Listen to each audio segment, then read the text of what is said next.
नमस्कार, मैं गुलेश पाल और आप देख रहे हैं एडिटर जी न्यूज़। और आज मैं आ चुकी हूँ पंडित प्रिय शरण त्रिपाठी जी के पास माँ के चौथे रूप कुष्मांडा के बारे में जानने के लिए कि माँ की जो पौराणिक कथाएं हैं क्या हैं, माँ को कैसे मनाना चाहिए, उनकी पूजा अर्चना कैसे करना चाहिए और इस पूजा अर्चना के दौरान हमें क्या क्या सावधानी बरतनी चाहिए। तो हम पंडित जी से जानेंगे। हमारे यहाँ बिल्कुल जैसे मेरी नज़र में जो भगवती की उपासना का जो क्रम है, माने क्या होता है कि व्रत करता है ना, वर्तनं करोति, जो बर्ताव में धारण किया जाए उसका नाम व्रत है। तो जब कभी भी आप किसी देवता का व्रत करते हैं तो उस देवता को पहले समझते हैं, है ना। तो प्रथमम शैलपुत्री, जैसे मैंने बताया कि दक्ष कन्या सती ने योगाग्नि में शिव के अपमान के कारण देह त्याग किया। हिमान और मैना के घर में पैदा हुई पार्वती शैलजा गिरिजा कहलाई। यहाँ शिव से बचपन से पहले भी अनुराग था, सो शिव ही साध्य शिव ही आराध्य था। ऐसा जान करके उन्होंने कठोर ब्रह्मचर्य किया, सो ब्रह्मचारिणी कर रहे हैं। ब्रह्मचारिणी के रूप में उन्होंने शिव की तपस्या की, सो शिव प्रसन्न हो गए और शिव प्रसन्न हुए सो वे चंद्रघंटा कहलाए, क्योंकि उन्होंने शिव को वर्ण किया। शिव और शिवा के संयोग से संसार को उन्होंने अपने गर्भ में धारण किया, सो वे कुष्मांडा कहलाई। जब आप कुष्मांडा देखते हैं तो कुष्मांडा के गर्भ में यानी कुम्हड़े के गर्भ में छोटे छोटे बीज चिपके होते हैं, है ना। और कुष्मांड दिखता कैसा है, माँ के गर्भ की तरह। इसलिए बहुत सारे लोग भगवती को कुष्मांड का ही भोग लगाते हैं। जो बलि चढ़ती है भगवती को, कुष्मांड की बलि चढ़ती है। बलि का अर्थ होता है पूजा का द्रव्य, है ना। बलि का अर्थ बलि नहीं होता, बलि का अर्थ होता है पूजा का द्रव्य। चौथे दिन कुष्मांडा की पूजा होती है।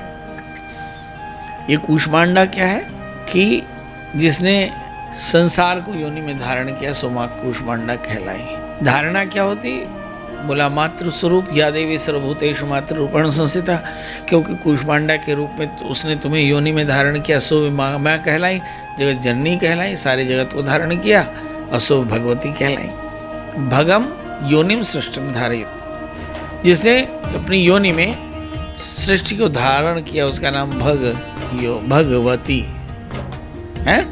भगवान माने भगम योनिम यो धारयति इति भगवान, कि जिसने अपने योनि में भगवान को संसार को धारण किया हो।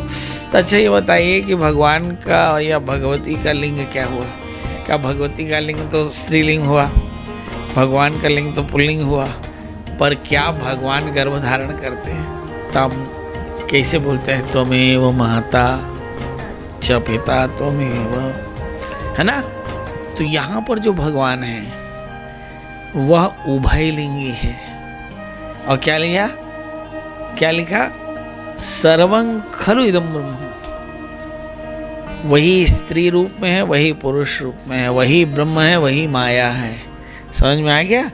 तो माया और ब्रह्म का भेद यहाँ मिट जाता है। मैं आपको इसलिए बताया कि भगवान और भगवती जब कहते हैं तो भगवान और भगवती कहने से बोध यही होता है कि वो जो पुरुष है वह भी संसार को धारण करता है, वह भी संसार का जनन करने वाला है, और जो सृष्टि में पालन कर्त्री है वह भी सृष्टि को धारण करती है। थोड़ा ध्यान रखिए कि जब द्वैत और अद्वैत को पढ़ते हैं, केवल वेद को पढ़ते हैं, द्वैत का ग्रंथ है, तो ऐसा लगता है कि मैं ही ब्रह्म हूँ, मैंने ही सृष्टि को धारण किया, मैंने ही सृष्टि को जन्म दिया, मैं ही सृष्टि का पालन करता हूँ, मैं ही सृष्टि का संहार करता हूँ, मैं ही सूरज हूँ, मैं ही चांद हूँ, मैं ही हवा हूँ, मैं ही पानी हूँ, मैं ही अग्नि हूँ।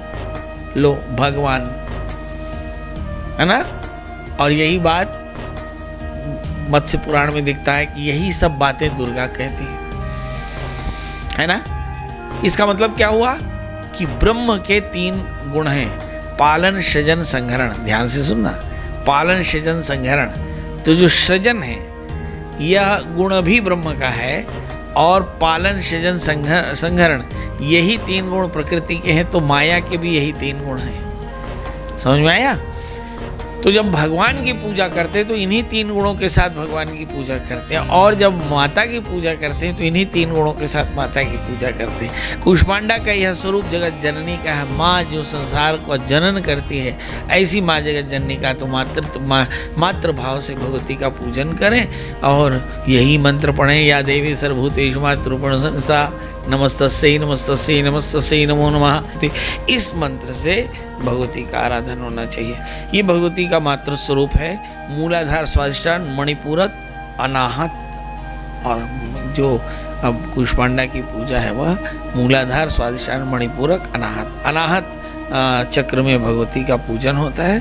भगवती का जो ये स्वरूप है वह मातृ स्वरूप है।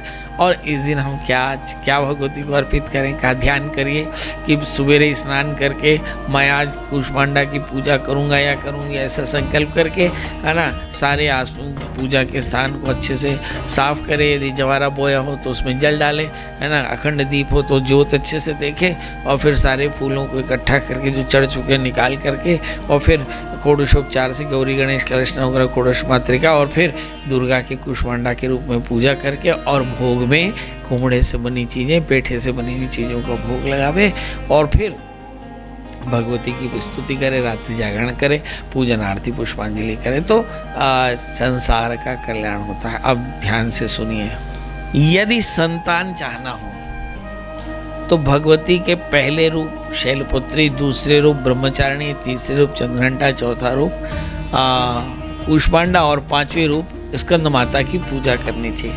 ये जो पहले 5 रूप हैं, इन पहले 5 रूपों में भगवती मातृ स्वरूपा होकर के और जगत जननी होकर के और भक्तों के दुख को दूर करती है। तो भक्ति के भाव से पूरित होकर के मातृत्व भाव से माता की जो पूजा करता है उसे संतत्यावरोध, यानी संतान में आने वाली परेशानियां दूर होती है, विवाह में आने वाली परेशानियां दूर होती है, कैरियर में आने वाली परेशानियां दूर होती है, और साथ में किसी तरह की पढ़ाई लिखाई या स्वास्थ्य में जो परेशानी होती है, धर्म में कोई परेशानी होती, तो ये भगवती के 5 जो विग्रह हैं, है ना, प्रथम शैलपुत्री, द्वितीय ब्रह्मचारिणी, तृतीय चंद्रघंटेति, कूष्मांडेति, चतुर्थकम पंचमम स्कंद मातेति। तो हम कल बात करेंगे स्कंद माता की कि भगवती स्कंद माता का क्या स्वरूप है। तो ये भगवती के जो 5 विग्रह हैं ये सभी प्रकार की मनोकामनाओं को पूर्ण करने वाले हैं। अब एक प्रश्न आपका अंतिम होना चाहिए कि पंडित जी बताओ, क्या 4 साल का बच्चा इस पूजा को कर सकता है? एकदम कर सकता है। और 84 साल का बच्चा कर सकता है? जरूर कर सकता है,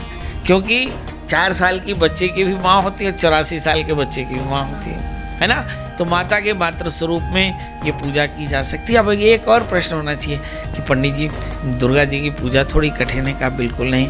या देवी सर्वभूतेषु मातृरूपेण संस्थिता, चुपचाप माता की गोद में बैठ करके माता का स्नान करिए, माता का टीका करिए, माता के फूल से भगवान भगवती का अर्चन करें, श्रृंगार करें, धूप दीप नैवेद्य आरती करें और भगवत शरणागति मांग लें। आपके उस मंत्र आता हो, ठीक ना आता हो तो भगवती स्वयं समझती है। का अस्ति देवा परब्रह्म स्वरूपे निष्कलशः सर्वज्ञ, भगवान का पहला गुण ही सर्वज्ञ है, तो सब कुछ जानते हैं। चुपचाप प्रणाम कर ले, हो गया, आपकी पूजा पूरी हो जाएगी, है ना। अगर आपको कोई ना भी मंत्र आवे तो आप केवल अपनी श्रद्धा से भगवती का ध्यान करें। अरे भगवती क्या कहते हैं? दुर्गा, तो ओम श्री दुर्गाई नमः, बस ओम श्री दुर्गाई नमः। तो स्नानम समर्पयामि, ओम श्री दुर्गाई नमः, पंचामृतम समर्पयामि। क्या आता है? सरस्वती नमः, तो ओम सरस्वती नमः, तो ह्रीं लक्ष्मी नमः, क्लीं कालिनी नमः। जो भी देवी का नाम आता हो अपने ढंग से आप जिसकी भी पूजा करेंगे सब दुर्गा की पूजा होगी।